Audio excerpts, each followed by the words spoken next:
Hello everyone and welcome back to the channel for my, somewhat delayed final thoughts on the bit of magnificence that is Victory in the Pacific.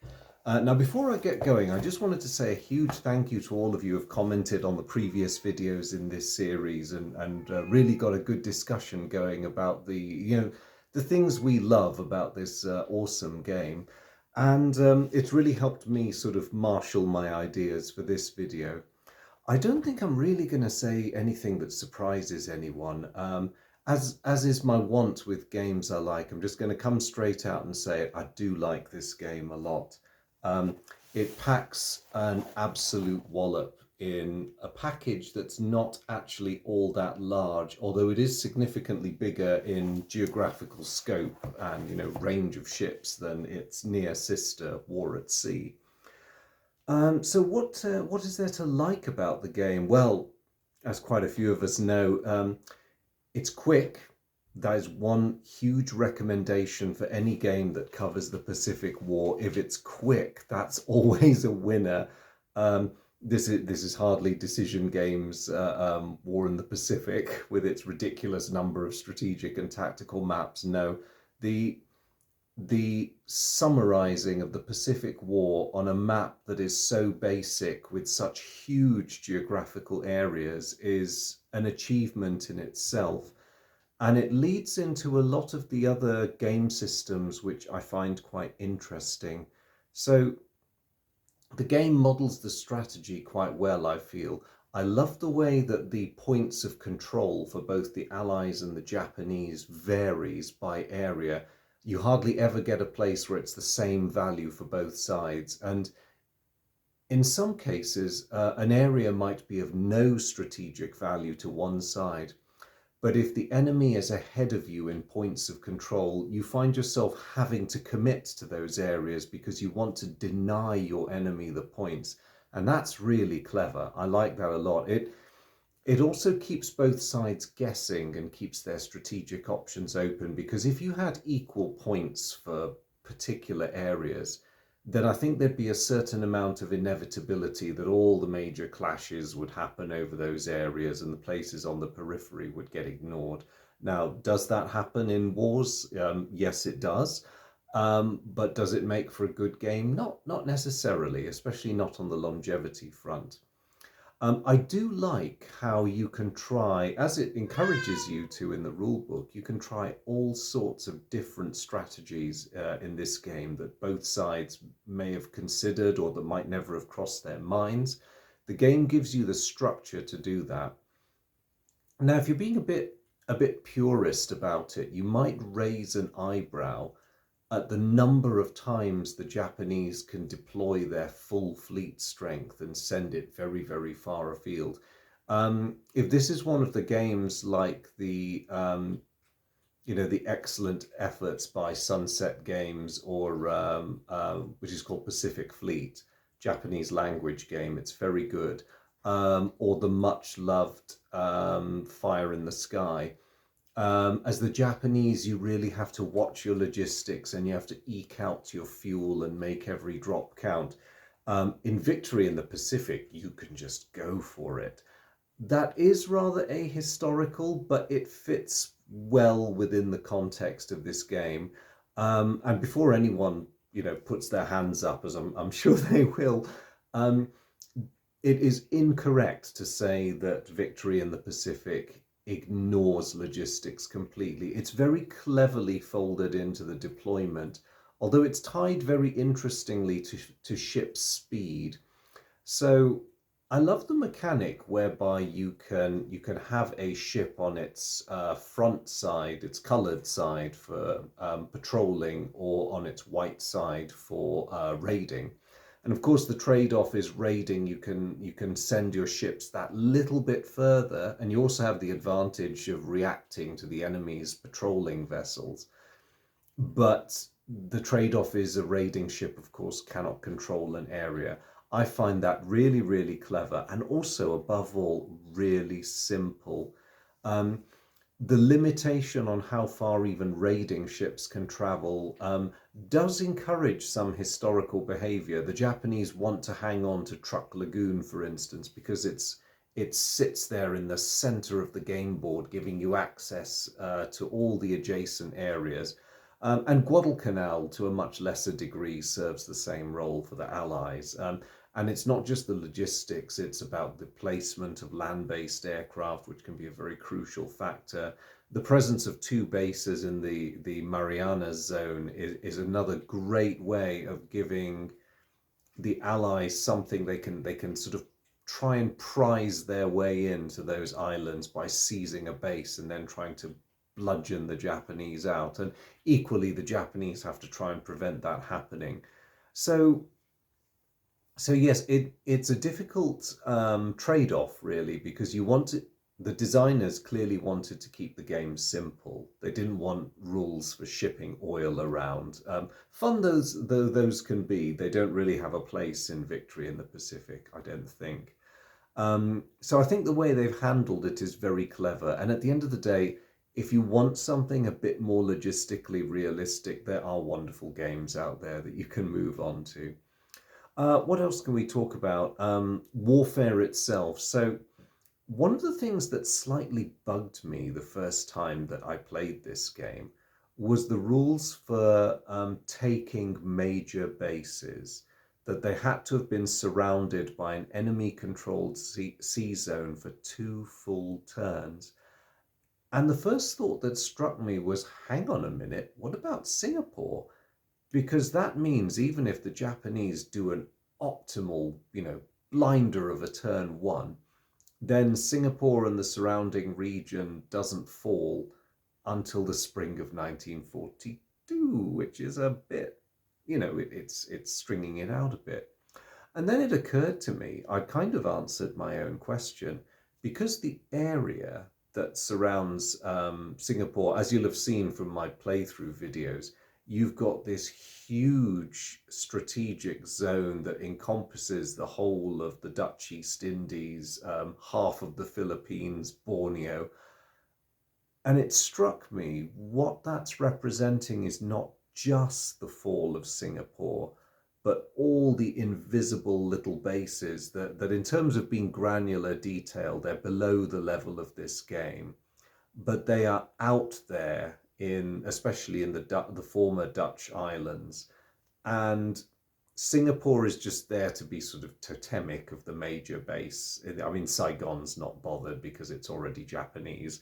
But yeah, so Singapore is sort of the totem for all the Allied bases collectively. And the Philippines, of course, because of its position sitting astride two strategic zones, has its own base status. So so that actually does not bother me anymore as much as it used to on first playing. Um, as for all the other locations, I mean, Truck makes sense. Truck Lagoon is probably not genuinely cut off until the Allies have achieved such a level of dominance in the three surrounding sea zones. Um, as it did historically, Truck will very probably remain Japanese for the duration of the war. The question is how ineffective can you render Truck, because it will always be able to spit out more aircraft, depending on how much slaughtering of Japanese land-based air takes place. So much for the strategic warfare. The mechanic of ground troops seizing bases, I'll just quickly talk about, I quite like, because again, it keeps the game simple. Um, and I think in some respects, like the struggle for Guadalcanal, it actually captures the tempo of operations quite nicely. The US Marines move in, the Japanese have to stop them, the US bring reinforcements in, the Japanese bring reinforcements in. It models that escalation very well. And of course, victory goes to the side who can marshal more forces at the point of contact. The Japanese are not short of soldiers, they're perilously close to it, but they have fewer units than the Allies overall. And if they're too profligate with them, the Allies will inevitably gain the upper hand. It's the same with the land based aircraft. The Allied ones are individually slightly weaker than their Japanese counterparts, but as the war goes on, the Allies get many more land-based air unit counters, and the Japanese don't get any addition. So eventually, the numbers begin to tell. What about tactical combat? Because this is one that triggers a lot of discussion. I like the elegance of the system. It's very simple, it's very straightforward. Um, and it's very clever that you have these grades of dice roll tied into the number of dice that each ship can roll, and that, of course, is based on its gun power. It's a great system. Just if you're wondering, Oscar has just come to join me. So, hello, buddy. You want to come talk to everyone as well? Yes, so from a tactical perspective, some of the combat system makes sense. One thing that did bug me in the same breath that Singapore bugged me on my first game was the rules for ships becoming disabled, because I was very puzzled at the idea that a disabling hit was basically the equivalent of a get out of jail free card. It doesn't matter where you are on the map, you can either fall back to a local base or all the way back to a home base. In fact, it would make sense that you'd go back to the nearest base that had some sort of repair capacity. So in the Japanese case, that would be the home island. So taking a disabling hit would be great because you could teleport all the way back to Japan, knowing you were safe and could fix your ship. So I was really puzzled by that rule. But looking back on it now, it actually works quite well, because one thing to bear in mind with this game is that each turn is several months duration. And so while we're busy there lining up our ships and rolling dice as if it's one grand battle, what it's simulating in Victory in the Pacific is quite possibly a series of battles. Some of them may be quite minor, punctuated by a couple of really large naval battles. So again, Guadalcanal's a good analogy. You look at a 6 to 8 month period where you get innumerable small night actions and two major carrier battles, not to mention the attrition of carriers due to submarine attacks. So there's a lot happening in those few months. And it does make sense, and it's a good way of eliminating the problem of ships fighting until they die, because under the retreat rules, which I quite like for the extra wrinkle, even though some might say they're a bit over-engineered as well, they add a bit of complexity to the game. The good thing about the disabling rules is it gives you a decent number of ships ending up damaged and having to go home and effectively being taken out of the campaign for several months. So it ensures that your losses are not total, which I actually like, because it's not something a defender or an attacker can control. If the enemy gets lucky and your biggest, meanest carrier or battleship is disabled, well, that's just tough luck, really, isn't it? So I have come round to this system, even though I must acknowledge, if this was a realistic tactical war game, um, the disabling hits rule would just be like, what are you doing? That makes no sense at all. But it makes sense in Victory in the Pacific. Before I move on from the combat system, I just want to say that if imitation is the sincerest form of flattery, and I think this is very important, the fact that there are still games, as I'd said in some of the previous videos, that are still being produced today, which are based on the core elements of a system that was introduced in the 1970s, then this game and War at Sea are really not doing all that much wrong, I must say. In fact, actually, they're doing it right. And there are games out there now that cover the Russo-Japanese War, the First World War, and of course the Second World War, that rely very heavily on this core system that was developed all those decades ago. So I am glad to say, on the whole, that the victory in the Pacific system will be with us for a long time. And I'm very glad it was introduced when it was, because I'm happy to live in an era when that wonderful system has been refined quite a few times. Sometimes not always for the better. There are some games where they overcomplicate things just a little bit. But essentially, at its core, as a way of resolving strategic level battle outcomes, it's great. Um, Let me move on to the question of how some of the ships are modelled. Now, I've had some really stimulating dialogue with some of you guys in the comments about how certain ships are modelled. I completely agree with the view that the poor Eastern Fleet is given a really bum deal. The Commonwealth gets a lot of grief in this game. And my main objections when it comes to the representation of the ships is that the British carriers, in terms of their armour and their overall protection scheme, are far below what they should be.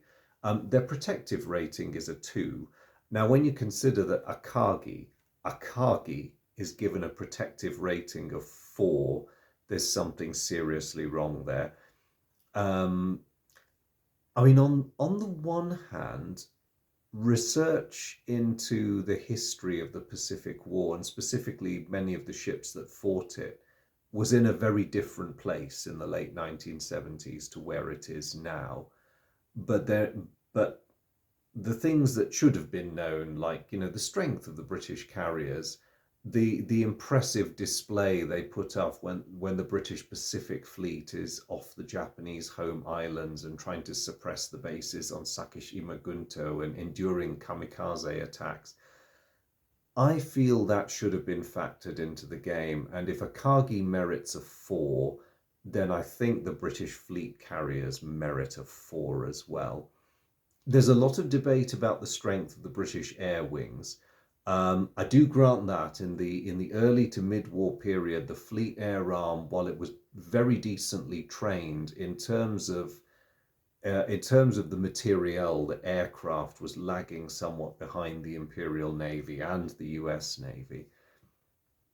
But the other thing I would have liked to have seen is a British Pacific fleet in the game. Even if you play up to the hypothetical 9th turn, the British do not appear in the Pacific. And I do feel that it's a slightly poorer game for that. Now, will it make much of a difference? Probably not, because if the Allied player is playing a decent game, by that stage, the Japanese are really not able to offer any resistance. But it would help to tell a more complete story, and it might even, assuming they even need it, help the Allies bag some precious victory points. The British could go rampaging through Southeast Asia, like they did between the end of 1944 and the first couple of months of 1945 on their way up to join the US Navy. And that could give the Japanese some headaches that they have to try and deal with. The oddities don't end with the British fleet. The Japanese have some curious things going on. I've mentioned Akagi. Another one that caught my attention is the good old Hosho. I don't have a problem with the ship's rating, but I do wonder why she merits a circled 1 for her air attack factor. Bearing in mind that this very doddery carrier by World War II, the most potent aircraft she could support were probably A5M Claudes, the fighters. She would have struggled to accommodate anything more than 2 or 3 Vals. At best, I'll give her that at best. So giving her the punch of a very capable escort carrier, I think, is pushing things a tiny bit. But then, that said, maybe that was done for game balance. Maybe it was because she accompanied the Japanese battle fleet in the Midway campaign. I'm not so sure what's going on there. But there are just a few minor things like that. The US Navy generally, I feel, is well modelled. Although probably for balance reasons, again, they're given a general equality with their Japanese opposite numbers. I was a bit surprised to see that level of aircraft effectiveness stays the same when the Essex class begins to come in. But then maybe that was done to make a decent game of it and give the Japanese a chance. A couple of other oddities in the US battle line. My favorite duo, Washington and South Dakota, the battleships. For some bizarre reason, Washington doesn't have circled gunnery factors, and South Dakota does, meaning she's the better gunnery vessel. Now, if I go by which ship is known to have put up a better scrap in the well, what the Japanese call the Second Naval Battle of Guadalcanal, really, I'd have thought either both ships should have a circled gunnery factor, or Washington should have it and South Dakota shouldn't. Um, I know in the immediate aftermath of that battle, South Dakota went back to the US to great acclaim and to perhaps an unfair level of credit being given to her for having turned the tide of that action. But I thought all that was known by the late, mid to late 1970s. So the whole Washington, South Dakota thing is a bit of a puzzle to me. And there's loads more, but you get the drift. I don't want to endlessly go down different examples of why ships have weird statistics, because I'm glad to say those oddities in this game are very much the exception rather than the rule. And also, at the end of the day, if I don't like it, if I feel that strongly about it, there's nothing to stop me changing it. And this gets me on to the final beauty of Victory in the Pacific. It is a supremely adaptable game, and it lends itself so well to being fleshed out if you want to. I do actually know people who've introduced fuel rules into the game and a sort of bolt-on system where the Japanese and the Allies, if they want to have to keep track of supply movement, does make for a very cumbersome game. I didn't really enjoy those rules. They were good, they were realistic, but I can see, it vindicated the decision not to have fuel rules in Victory in the Pacific. Um, you can add extra island bases if you want to. It's very simple to just make an extra marker and add it to a sea zone. There you go, instant extra base to fight over. It gives both sides lots more options. May even result in a more interesting, if bloodier game. And then, of course, there's the many options you have for customizing your own ships. And this is going to bring me to a really excellent part of the combinedfleet.com website, which I've been a huge fan of for years. There is a lovely, lovely section on that website, which is called Furashita's Fleet. And it lists optional vessels for all the major combatant nations in War at Sea and Victory in the Pacific. I will put a link to it in the description because I've had great fun with it. I have knocked together some of the ships that have been put up there. It's great because you get a potted history of these fictitious vessels. I mean, like the British Malta class, you can find them there. The ice carrier Habakkuk is there. So many various Japanese battleships that were never built but were planned. The whole lot. It's really great. The Dutch battle cruiser aircraft carriers are there too. I could go on and on, but anyway.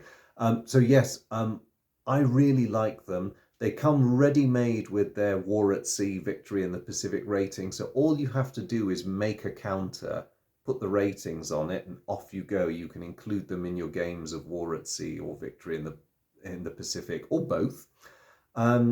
So that really breathes a new life into the game. It makes it a very different experience. So yes, I think that's one of the secrets of this game's success. On top of all the others, it was designed to be simple, check. It has a decent strategic and tactical combat system. And I say decent because, we've talked about some of the issues, but they work so well as designed in the context of what this game is trying to achieve. And lastly, there is that incredible adaptability. I do like how you can really play with this game without breaking it. There are games out there when you try to modify them, it ruins something else. I've never known Victory in the Pacific to suffer from that. which is why at the end of the day, this game is never leaving my collection. It's a wonderful experience playing it. Both it and its counterpart, War at Sea, are great fun. They're brilliant if you're pressed for time, or if you just, as I often do these days, you have a slightly fried brain, but you want to play a war game, so something really simple appeals. There's Victory in the Pacific to fill the gap. So I think I've covered everything I want to say there.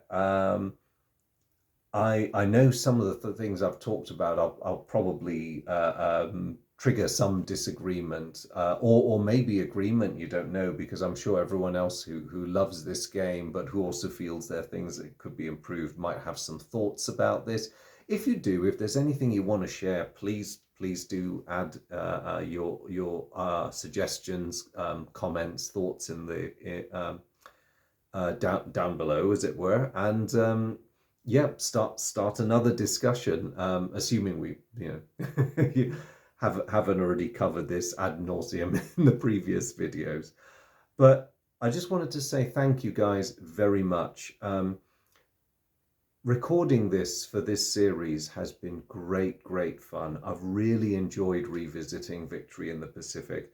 And to those of you who know that I don't actually at this present second own War at Sea, I had such a good time doing this Victory in the Pacific video that right before I recorded this one, I went onto eBay and I rectified the fact that I don't own War at Sea. So that's going to be arriving soon. I'm so glad I've done that. So I know a lot of you guys out there still enjoy this game so much. I don't think you need any encouragement from me, but if you do get a chance, break it out and play it again. It's great fun.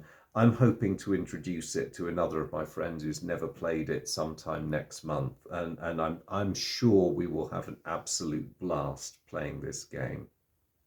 So again, thank you guys very much for your time and your interest. It's been really great. I've enjoyed this series a lot, and above all, thank you so much for your company. As ever, it is always superb to have you along for the ride in these videos. Thank you so much for the comments and the interaction. They're really appreciated. It really makes all this worth doing. And it's just nice to be in touch with so many like-minded people out there who play the same things. So, yeah, thank you so much. As always, to my long-suffering and really quite patient veterans, a massive hello to you guys. Thanks, as always, for sticking with me and this channel. It's always a pleasure. To anyone who might be visiting this channel for the first time, if this is the first of my videos you're watching, it probably isn't making much sense in isolation. So do go back and have a look at the videos I've done earlier in the series for this excellent game. And if it's Victory in the Pacific that brought you here, I really hope you enjoy them. If it's wargaming in general, welcome. Please wander around the channel, and I hope you find other things that you like and enjoy. I do take suggestions for future videos, although my to-do list is still quite long. So if you do make suggestions, I will action them if possible. There might just be a significant time lag between the requests being made and me actually getting round to it. Sorry. But anyway, whoever you are and wherever you're watching from, thank you so much. It's been fun, and I look forward to seeing you guys in the next video. Take care. Bye.